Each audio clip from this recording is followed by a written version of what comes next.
এই যুদ্ধকে খন্দকের যুদ্ধ বলা হয়।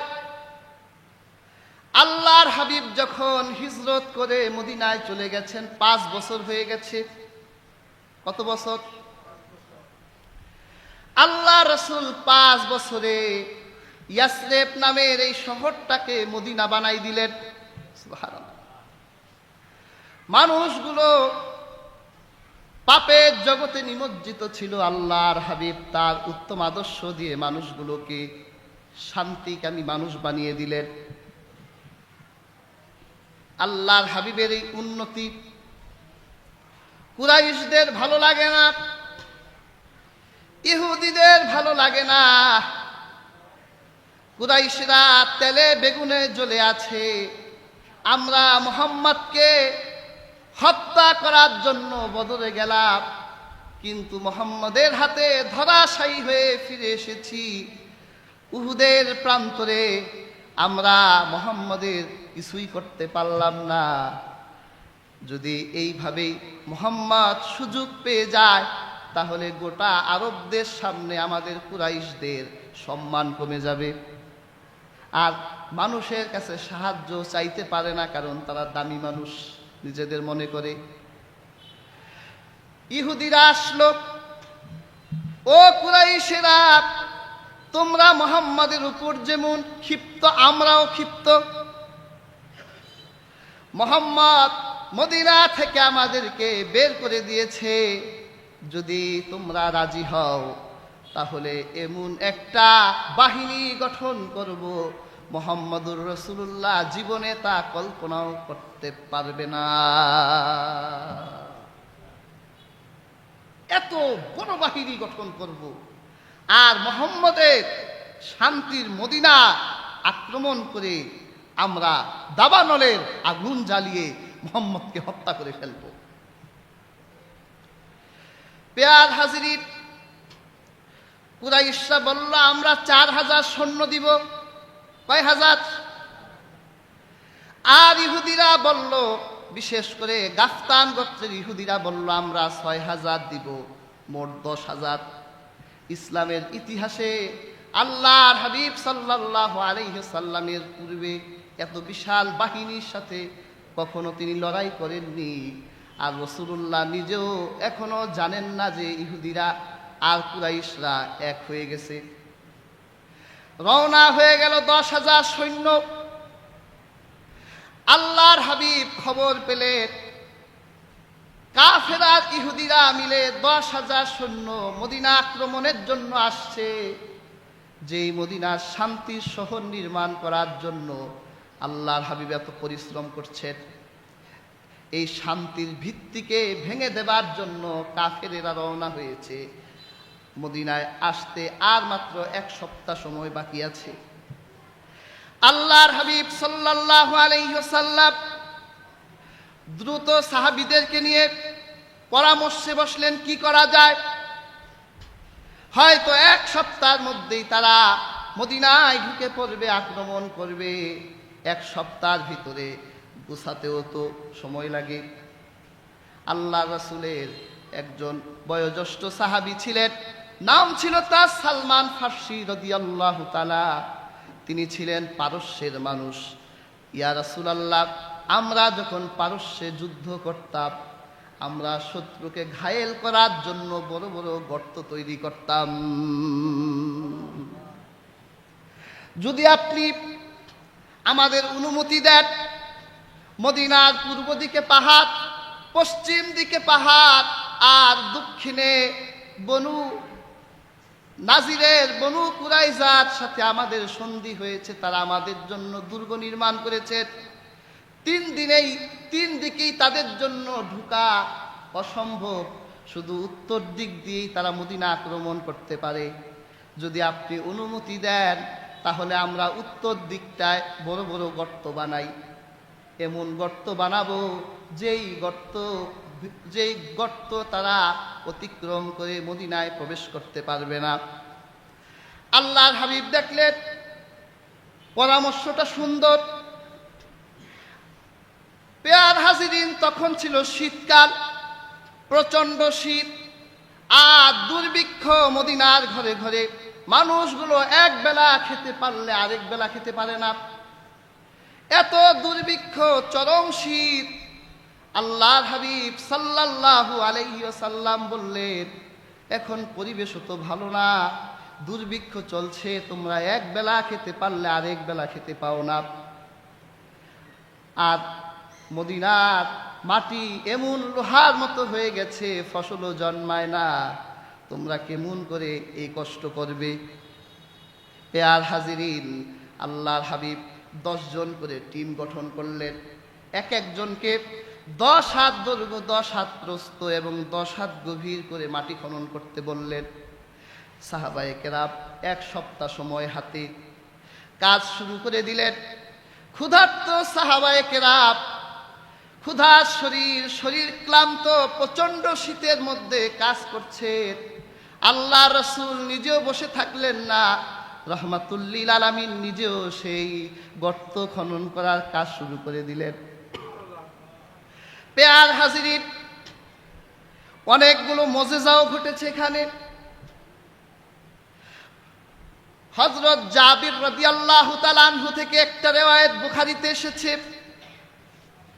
আল্লাহর হাবিবের কাছে খবর দেওয়া হলো, ইয়া রাসূলুল্লাহি, ইয়া হাবিবাল্লাহ, আমরা গর্ত খনন করতে গিয়ে এমন বড় একটা পাথর আমাদের কোদালের নিচে পড়েছে, এই পাথর তো সরাতে পারি না, আমাদের শত শত মানুষের পক্ষেও এই পাথর সরানো সম্ভব নয়। আল্লাহর হাবিব বলল, ঠিক আছে। কোদালটা রাহমাতুল্লিল আলামিন নিজের হাতে নিলেন। এরপর আল্লাহু আকবার বলে আল্লাহর হাবিব পাথরের গায়ে আঘাত করলেন। হযরত সালমান ফার্সি বলেন, আমি দেখলাম আল্লাহর হাবিব যখন কুদাল দিয়ে পাথরের উপর আঘাত করেছে, পাথরের ভিতর থেকে বিদ্যুতের চমক বের হয়ে গেল। বালির মতো পাথর মাটির সাথে মিশে গেল। আল্লাহর হাবিব বলল, সাহাবায়ে কেরাম শুনে রাখো, আল্লাহ পাক আমাকে সুসংবাদ দিয়েছেন, অচিরেই আমরা মুলকে শাম বিজয় করব। মুনাফিকরা বলে খন্দক বিজয় করতে পারে না মুহাম্মদ, সে আবার আমেরিকা বিজয় করতে চায়। আল্লাহর হাবিব দ্বিতীয় আঘাত করলেন, সুপার পাওয়ার রোম। আল্লাহর হাবিব বললেন, আল্লাহ আমাকে সুসংবাদ দিয়েছেন, সুপার পাওয়ার রোম অচিরেই আমাদের হাতে বিজয় লাভ করবে। মুনাফিকরা বলে, মুহাম্মদ খন্দক বিজয় করতে পারে না, খেতে পারে না দুর্ভিক্ষের মধ্যে, আর মুহাম্মদ নাকি ব্রিটেন বিজয় করবে। আল্লাহ রাসূল তৃতীয় আঘাত করলেন পাথরে, বিদ্যুতের চমক হলো। রাসূলুল্লাহ বলল, আল্লাহ আমাকে সুসংবাদ দিয়েছেন, ইয়ামেন বিজয় করব।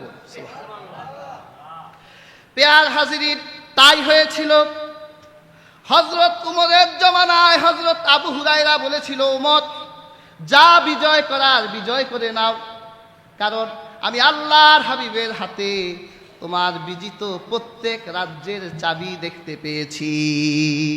আল্লাহ তার হাবিবের হাতে গোটা দুনিয়া বিজয়ের চাবি দিয়েছেন। সুবহানাল্লাহ। পেয়ার হাজিরিন, হযরত জাবের তিনি লক্ষ্য করলেন, আল্লাহর হাবিব যখন পাথরের উপর আঘাত দেয়, রাসূলুল্লাহর পেটের ভিতর থেকে একটা পাথর বের হয়ে আসে। হযরত জাবের বুঝার আর বাকি রইল না, কারণ আরবের মানুষ ক্ষুধা লাগলে, খেতে না পারলে, ক্ষুধার যন্ত্রণা থেকে বাঁচার জন্য ঠান্ডা পাথর তার পেটে বহন করে। হযরত জাবের বড় কষ্ট হলো। জাবির ইবনে আব্দুল্লাহ বাড়ি গেলেন, স্ত্রীকে বলল, স্ত্রী আমার সহ্য হচ্ছে না, আল্লাহর হাবিব সম্ভবত ক্ষুধার্ত, কিছুই খায় না, পেটের ভিতর পাথর দেখলাম, আমার ঘরে খাবার আছে।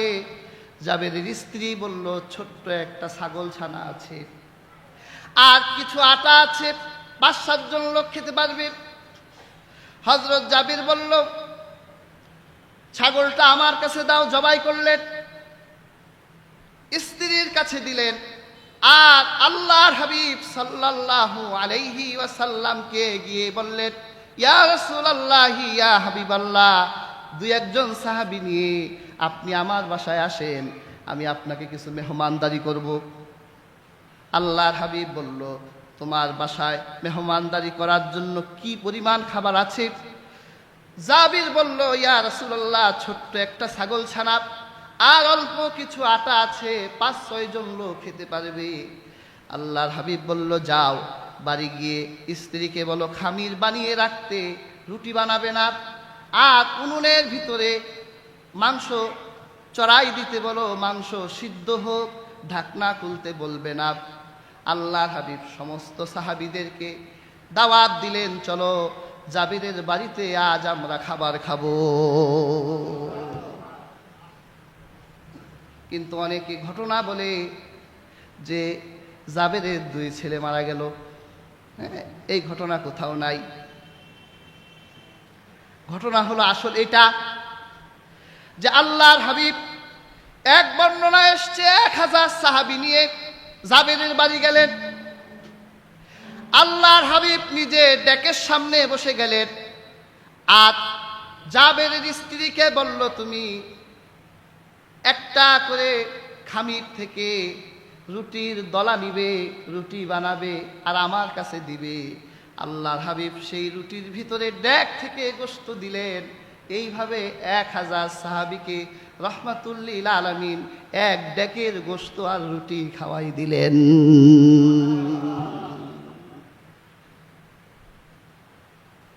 পেয়ার হাজিরিন, আহজাবের এই যুদ্ধে আরো মুজিজা আছে আল্লাহর হাবিবের। হযরত নু'মান ইবনে বাশিরের বোন তার মেয়েকে বলল, তোমার বাবা এবং তোমার মামা দুইজনে আল্লাহর হাবিবের সাথে গর্ত খনন করার কাজ করছে, তারা তো না খেয়ে আছে, তাহলে এই যে কয়টা খেজুর দিলাম তোমার আঁচলের ভিতর, কাউকে দেখাবে না, চুপ করে তোমার বাবার হাতে দিবে আর বলবে মামাকে নিয়ে এই খেজুর কয়টা খাবেন। পেয়ার হাজিরিন, নোমান বিন বাশিরের ভাগিনী আঁচলের ভিতর খেজুর নিয়ে আল্লাহর হাবিবের পাশ দিয়ে যাচ্ছে। আল্লাহর হাবিব বলল, কি খোকা, কই যাও তুমি? বলল, বাবার সাথে দেখা করতে যাই। তোমার আঁচলের ভিতর কি? ছোট মানুষ বলতে চায় না, ইয়া রাসূলুল্লাহ, আমার আঁচলের ভিতরে অল্প কয়টা খেজুর, আমার বাবাকে দিব, আমার মামাকে দিব। আল্লাহর হাবিব বলল, ওরে নোমান ইবনে বাশিরের ভগিনী, আমার কাছে খেজুর কয়টা দাও। পেয়ার হাজিরিন, আল্লাহর হাবিব তার নূরের রুমালটা বিছালেন। আরেক বর্ণনায় নোমান ইবনে বাশিরের ভাগ্নির আঁচলটা বিছালেন। এরপর আল্লাহর হাবিব বলল, তোমার খেজুর কয়টা এখানে ফেলে দাও। খেজুর কয়টা ফেলে দেওয়া হলো। নোমান ইবনে বাশিরের ভগিনী বলেন, আমি দেখলাম মুহূর্তের ভিতরে রুমালটা খেজুরে ভরে গেল। আল্লাহর হাবিব, 1000 সাহাবীরা কাজ করছেন, ডাকতে লাগলেন, আসো খেজুর খেয়ে যাও। আল্লাহর হাবিব খেজুর দিতে লাগলেন, সবাইকে পেট ভরাইয়া খেজুর খাওয়ালেন। এরপর যেই কয়টা খেজুর এনেছিল আল্লাহ রাসূল আঁচলে বেঁধে দিয়ে বলল, যাও তোমার মায়ের কাছে ফিরে যাও, খেজুরগুলো তুমি আর তোমার মা খাও।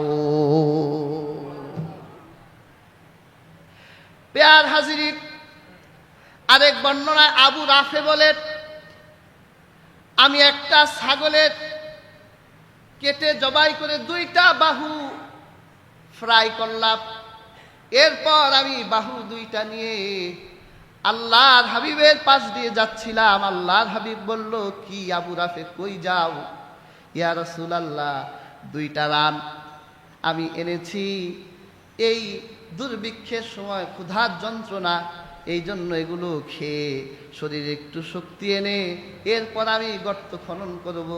আল্লাহর হাবিব বলল, তোমার এই রানগুলোর মধ্য থেকে একটা রান আমার কাছে দাও। আবু রাফে বলল, একটা রান আল্লাহর হাবিবকে দিলাম। আল্লাহর হাবিব আবু রাফিকে বলল, আরেকটা রান দাও। আবু রাফি বলে আরেকটা রান দিলাম। আল্লাহর হাবিব বলে আরেকটা রান দাও।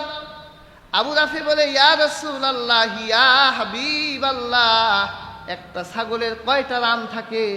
2টা রানই তো থাকে, আমি তো 2টাই আপনাকে দিলাম। আল্লাহর হাবিব বলল, রে আবু রাফি, যদি 100 বার তোমার কাছে বলতাম রান দাও, তাহলে তুমি 100 বার আমাকে রান দিতে পারতে। আর হাজিরিন, আল্লাহর হাবিব আহজাবের যুদ্ধে এই রকম মোজেজা দেখিয়েছেন। সাহাবায়ে কেরাম এই দুর্ভিক্ষের সময় শীতের ভিতর কষ্ট করে পরীক্ষা খনন করছেন। আল্লাহ রাসূল কতক্ষণ পর পর আসেন, সাহাবীদের চেহারা দেখেন, এই ক্ষুধার্ত শরীর নিয়ে কিভাবে তারা কাজ করছে, তারা কি মনোবল ভেঙে যাচ্ছে কিনা তাদের। রাসূলুল্লাহ মন বিচলিত হয়ে যাচ্ছিল। সাহাবারা একটু লক্ষ্য করলেন, আল্লাহ রাসূলের মন হয়তো খারাপ হয়ে যাচ্ছে, যে আমরা 1 সপ্তাহের ভিতরে এই কাজ সমাধান করতে পারবো কিনা, আমাদের মনোবল ভেঙে যাবে কিনা। আল্লাহ রাসূলকে সান্ত্বনা দেবার জন্য সাহাবায়ে কেরাম তারা শের পড়তে লাগলেন, কবিতা পড়তে লাগলেন। নাহনুল্লাযীনা বায়াউ মুহাম্মাদান আলাল জিহাদি মা বাকিনা আবাদা। সাহাবায়ে কেরাম পড়তে লাগলেন, আল্লাহর হাবিব হয়তো আমাদেরকে দেখে বিচলিত হয়ে যাচ্ছেন, যে আল্লাহর হাবিব হয়তো বিচলিত হয়ে যাচ্ছেন যে আমরা শেষ পর্যন্ত আমাদের মন ঠিক থাকে কিনা। এই জন্য তারা আল্লাহর হাবিবকে কবিতা পড়ে সান্ত্বনা দিচ্ছেন। আমরা আল্লাহর হাবিবের হাতে বায়াত গ্রহণ করেছি জিহাদের, যতদিন পর্যন্ত জীবিত থাকব ততদিন পর্যন্ত আমরা মুহাম্মদ সাল্লাল্লাহু আলাইহি সাল্লামের সাথেই থাকব। যদি আমাদের মৃত্যু হয় তাহলে মুহাম্মদুর রাসূলুল্লাহর হাতে বায়াত নিয়েই মৃত্যু হবে। আল্লাহর হাবিবকে বুঝাতে চাইলেন, আপনার ভয় নাই, আমরা শেষ পর্যন্ত আছি আপনার সাথে। আল্লাহর হাবিব সাহাবীদের এই জবাব শুনে এত খুশি হলেন, হাদিসের কিতাবে এসেছে আল্লাহর হাবিব 2 হাত তুলে আল্লাহর কাছে দোয়া করলেন, আল্লাহুম্মা লা আইশা ইল্লা আইশাল আখিরাহ ফাগফিরিল আনসার ওয়াল মুহাজিরা। হে আল্লাহ, দুনিয়ার সুখ কোনো সুখ না, দুনিয়ার আনন্দ কোনো আনন্দ না আখিরাতের আনন্দের কাছে। কাজেই আমার যেই আমরা এই শীতের ভিতরে ক্ষুধা নিয়ে এত কষ্ট করছে, আল্লাহ আমার এই আনসার মুহাজির সাহাবী গুলিরে তুমি মাফ করে দাও। আল্লাহ রাসূল তাদের জন্য দোয়া করলেন। পেয়ার হাজিরিন, ঘটনা কি হলো? 10,000 কাফেররা যখন মদিনা আক্রমণ করার জন্য আসলো, এসে দেখে 3 দিকেই পাহাড়, মদিনায় ঢোকা সম্ভব না। উত্তর দিকে এসে দেখে এমন বড় গর্ত করা, যে গর্ত অতিক্রম করা কাফেরদের জন্য সম্ভব না। পেয়ার হাজিরিন, কাফেররা চিন্তা করলো কিভাবে মদিনায় ঢোকা যায়। মুসলমানের সংখ্যা মাত্র 2.5 থেকে 3,000, আর কাফের হলো 10,000। 1 মাস পর্যন্ত ওরা চেষ্টা করলো ঢোকার জন্য, ঢুকতে পারলো না। আল্লাহ পাক পরীক্ষা করলেন মুসলমানদের, যে রাসূলুল্লাহর সাথে তারা জিহাদের মাঠে কতক্ষণ থাকে। মূসা আলাইহিস সালামের উম্মতের মতো তারা এই কথা বলে নাকি, ওরে নবী মূসা, তুমি আর তোমার আল্লাহ যুদ্ধ করতে যাও, আমরা বসে রইলাম। এই কথা কেউ বলল না। আল্লাহর হাবিবের সাথে 1 মাস পর্যন্ত তারা মদিনায় জিহাদে ব্যস্ত। ক্ষুধা নিয়ে, ক্লান্তি নিয়ে তারা আল্লাহর হাবিবের সাথে আছেন। আমার আল্লাহ এত খুশি হলেন, 1 মাস পর আমার আল্লাহ এমন শৈত্য প্রবাহ দিলেন, বাতাস এত ঠান্ডা হয়ে গেল। কাফেররা চিন্তা করলো, যে ঘটি বাটি লটি এনেছিলাম, যে অস্ত্র এনেছিলাম, যে খাবার এনেছিলাম, তার কিছুই তো রইল না, সবই ফুরিয়ে গেল। কিন্তু মুসলমানদের আকাশের মতো উঁচু ঈমান আর পাহাড়ের মতো শক্ত ঈমানে আমরা আঘাত করে তাদের দুর্বল করতে পারলাম না। আল্লাহ সাহায্য দিলেন, রাতের বেলা এমন শৈত্য প্রবাহ হলো, ওই 10,000 কাফেরেরা তাদের লটি ঘটি নিয়ে রাতের বেলা সব পালাই গেল। সুবহানাল্লাহ। পেয়ার হাজিরিন, এইখানে একটা মুজিজা আছে আল্লাহর হাবিবের। আল্লাহর হাবিব ওই রাত্রি সাহাবীদের কাছে এসে বলল, আমার সাহাবীদের ভিতর থেকে এমন কে আছো যে এই পরীক্ষা অতিক্রম করে কাফের শিবিরে গিয়ে তাদের সংবাদ এনে দিতে পারো? কিন্তু কেউ রাজি হচ্ছিল না। সবচেয়ে সমস্যা হলো এমন ঠান্ডা পড়ছে, এই ঠান্ডার ভিতরে বের হলে নিশ্চিত মৃত্যু। আল্লাহ রাসূল কথাটা 3 বার বললেন। এরপর আল্লাহর হাবিব হযরত হুযায়ফাকে বলল, তুমি যাও। হুযায়ফা বলে, আমি যখন বের হলাম কাফেরদের সংবাদ আনার জন্যে, এই ঠান্ডার ভিতর বের হওয়ার সাথে সাথে আমি দেখলাম আমার জন্য আবহাওয়াটা গরম হয়ে গেছে। আমি কাফেরদের আস্তানায় গিয়ে দেখলাম একটা কাফেরও নাই। ওই যে সত্য প্রবাহ হয়েছে, আল্লাহর সাহায্য নেমেছে, ওরা লটি বাটি ঘোটা নিয়ে সব পালিয়ে গেছে। হযরত হুযায়ফা বলে, আমি যখন আল্লাহর হাবিবের কাছে এলাম, ঘরে ঢোকার সাথে সাথে আমার কাছে মনে হলো যেন প্রচণ্ড ঠান্ডা।